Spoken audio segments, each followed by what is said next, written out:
primeiros gritos, quando meu filho grita para falar. Gente, simples assim, vamos lembrar dos bebês? Os bebês, eles gritam por quê?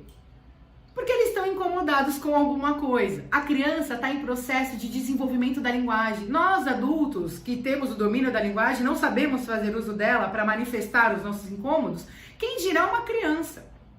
Então, nós precisamos ter essa tolerância. A criança está em processo de aprendizagem, então quanto mais léxico, quanto mais vocabulário ela tiver, quanto mais ela conseguir nomear as situações, as emoções, as circunstâncias, mais fácil para ela vai ser buscar essa informação para materializar o seu pensamento, materializar as suas emoções, os seus sentimentos. E isso funciona como? Gente, o grito é uma manifestação de um incômodo. Essa criança está desenvolvendo esse falar, né? Essa capacidade de transformar em material, né? De transformar em algo mais palpável a sua emoção. O que a gente precisa fazer? Ajudar essa criança a colocar palavras na boca dela, porque ela não conhece, ela não sabe. Nós precisamos dar ferramentas para que ela verbalize. Então, por exemplo, eu tenho uma criança que tem um hábito muito grande de falar gritando.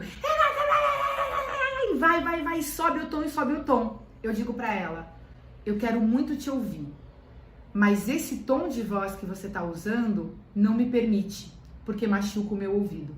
Assim que você diminuir o tom da sua voz, eu vou fazer questão de saber o que tá te incomodando pra você gritar dessa forma. Simples assim. Conta pra ela que você tá esperando ela baixar o tom de voz para conseguir se adequar ao seu tom de voz, um tom de voz que seja aceito de ser escutado, vamos assim dizer. É simples assim. Assim como, gente, tem algumas pesquisas que mostram que a criança ela vai nivelar o tom de voz dela de acordo com o meio no qual ela me perdi agora. No meio com o qual ela convive, com as pessoas com as quais ela convive. Então, se nós queremos que essa criança module o tom de voz dela, nós precisamos não elevar ao dela, mas fazer com que ela compreenda que ela está fora do tom. Eu sempre falo, nós somos os adultos da relação. Nós temos aqui o poder de fazer diferente. Então, eu não posso ficar disputando com essa criança, porque eu já tenho conhecimento que ela não tem. Você imagina se o meu aluno fala, para de gritar, e eu falo, para você, para você, para você, para você. Ninguém para. Percebe? O que eu preciso? A criança levou o tom de voz, eu olho pra ela e faz. O gesto, o corpo fala. Eu uso muito isso com os meus alunos.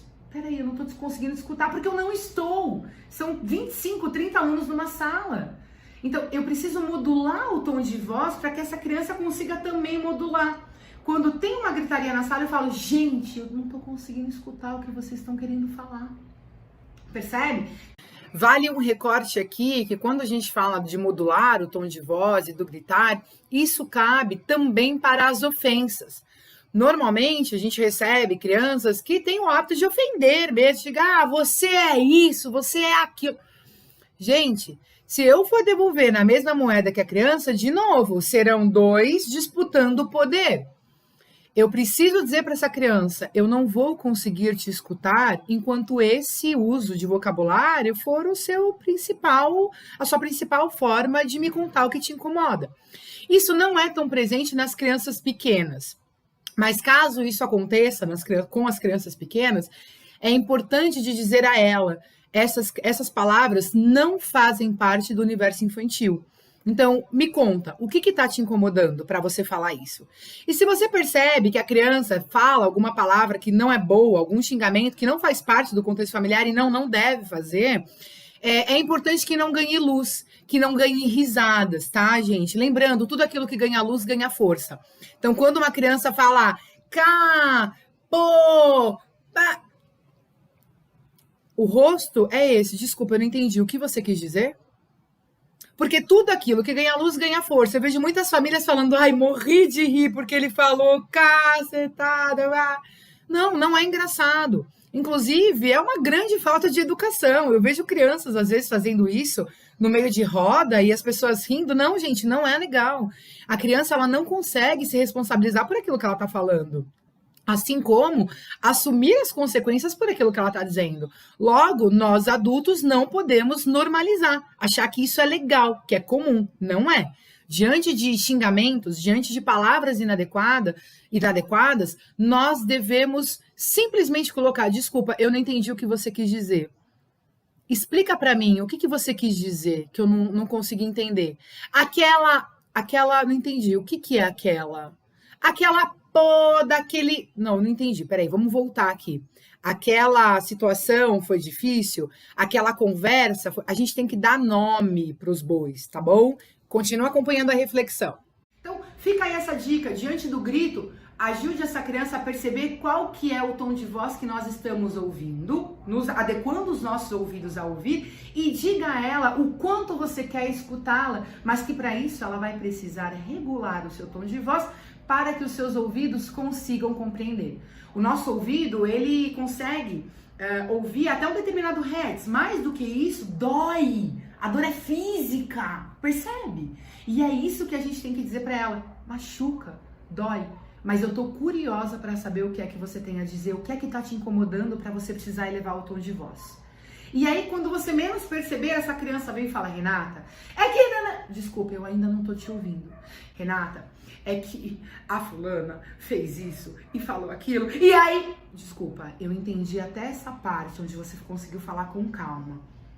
Baixa o tom de voz, vamos de novo. Você me contou isso, isso e isso. E depois o que aconteceu?